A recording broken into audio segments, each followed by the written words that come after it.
আজ বানাবো chilli baby corn. প্রথমে বেবিকর্নগুলো একটু বড় বড় সাইজ করে কেটে নিচ্ছি।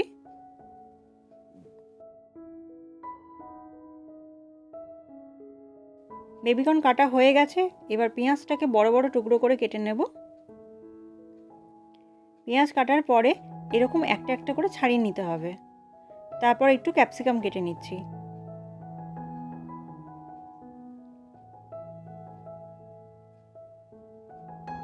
ক্যাপসিকামগুলো একটু বড় বড় টুকরো করে কেটে নিতে হবে। আমি এই রান্নাটাতে 3 রকম ক্যাপসিকাম দিয়েছি, হলুদ, সবুজ এবং লাল। তারপর একটু স্প্রিং অনিয়ন কেটে নিচ্ছি গার্নিশের জন্য। সব রকম কাটা আমার হয়ে গেছে। এবার বেবিকর্নের মধ্যে দিচ্ছি 2 চামচ কর্নফ্লাওয়ার, 1 চামচ ময়দা, স্বাদ মতো নুন আর অল্প গোলমরিচের গুঁড়ো। এবার একটা ডিমকে আমি ফাটিয়ে দিলাম, দিয়ে এবার ভালো করে মিক্স করে নিতে হবে।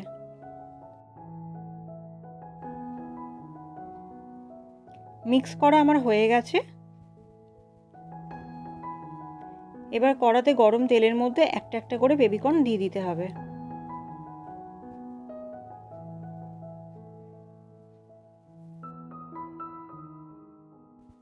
বেবিকর্নগুলো এবার একটু ভালো করে ভেজে নিতে হবে।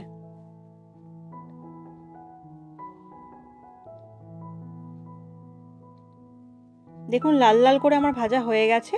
এবার একটা প্লেটের মধ্যে একটা টিস্যু দিলাম, দিয়ে এবার বেবিকর্নগুলো তুলে রাখবো। টিস্যু দেওয়ার কারণ হচ্ছে যে এক্সট্রা তেলটা রয়েছে সেটা অ্যাবজর্ব করে নেয়।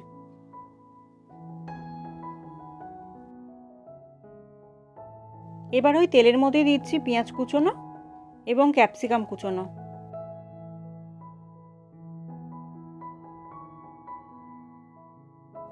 তারপর দিচ্ছি 1 চামচ মতো রসুন বাটা, অল্প পরিমাণ আদা বাটা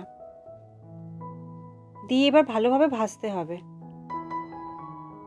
আর অল্প কাঁচা লঙ্কা কুচোনো দিলাম।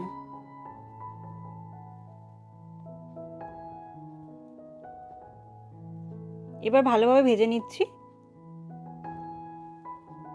ভাজা হয়ে গেছে, তার মধ্যে দিলাম অল্প পরিমাণ জল। তারপর দিচ্ছি 2 চামচ মতো ভিনিগার,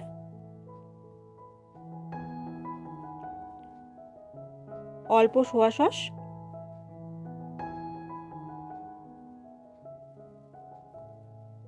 আর 2 চামচ মতো দিচ্ছি রেড চিলি সস।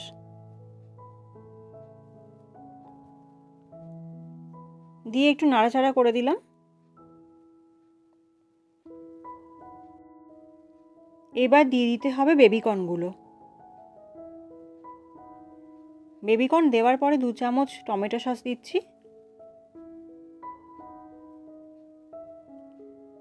স্বাদ মতো নুন দিলাম, দিয়ে এবার একটু চাপা দিয়ে রাখবো 5 মিনিট মতো।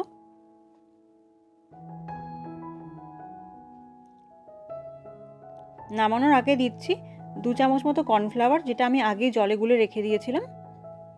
এবার ভালো করে মিক্স করে নিচ্ছি।